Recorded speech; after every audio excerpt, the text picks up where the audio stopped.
Kumbai, mi nome é Zoraida Molina Arndel. Salmo 92, explicação de Salmo 92.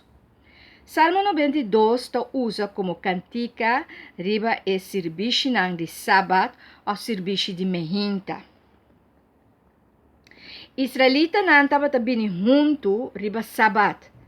Já sabra, dia de Senhor, para não vir junto de Snowa, temple, para assim agradecer nos bom Deus. Para o que Deus faz para na Egipto. Deus, sua presença, está para turbianan ku Deus akana, kunang e mostra nang e caminha foi Egipto by etera primiti. Pesina mestera santificar dia de sábado, dia de Senhor.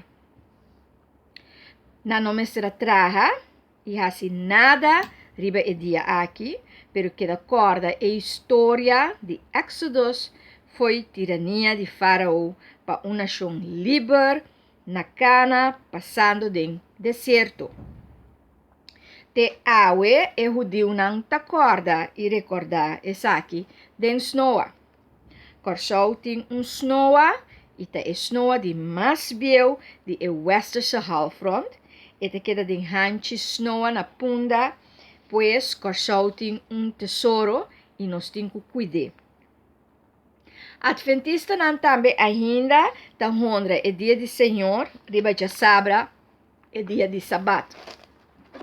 De com e outro seguidor de Cristo nota hasinang encontro nang riba já sabra está santificar sábado.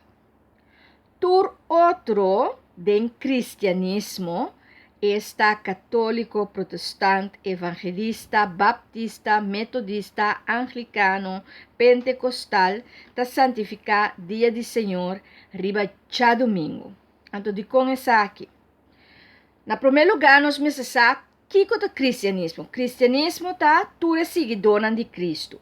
Então, tem cristianismo, pois den tur seguidora de Cristo de diferente denominação, dos diferentes números para o movimento não, que forma cristianismo, cristendom. Pero de com hora não tá santificado dia de Senhor já domingo. Passou Cristo é Messias, Jesus é judeu. Pois Jesus vem fora do povo de Israel, então é santificar Deus riba sábado, já sabra.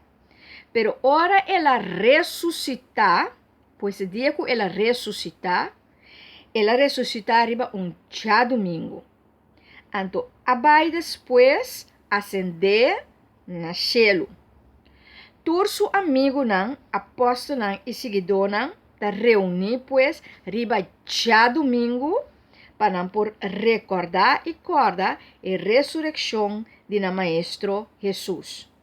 Nanta corda, nanta papo de evento nang e nanta agradecer Deus riba já domingo. Pese dia de Senhor Jesus, ta riba já domingo. Pois o pueblo de Israel também junto para alabar e pensa riba Deus, anto o salmo aqui te começa pues com gratitude. Depois está seguido uma razão de como nós te chama Deus danke. Eta bisa bo hecho nan Senhor te encantami, grande ta bo obra nan Senhor. Deus su pensamento nan tão profundo eta juzga inimigo e nós tem bendição e liberação. Eta prosperar bom gente e ta pape de fruta nan culo e carga. Den Juan 5, ta bisa, den versículo, den Juan 5, segumita 5 ou 6, não estou seguro, pero vou pôr Juan 5, 5 ou 6, eta bisa amita e mata de wendruif. Bolso tá aqui não, e sunco queda de mim, a mitad de enche e lo carga hopi fruta. Salmo 1 também tá bisa essa aqui, e sunco tem smack de lei do Senhor para palo cante água que te dá fruta na seu tempo. E de Mateus 7, versículo 17, eta bisa tá conhece palo na sua fruta. Bom palo pare bom fruta e mal palo pare mal fruta. Lo qual que nós temos que fazer, pues, pedir Deus para a vida carga fruta, anto pedir Deus para a fruta não porta bom fruta e para a duna fruta na abundância. Have fun with the journey.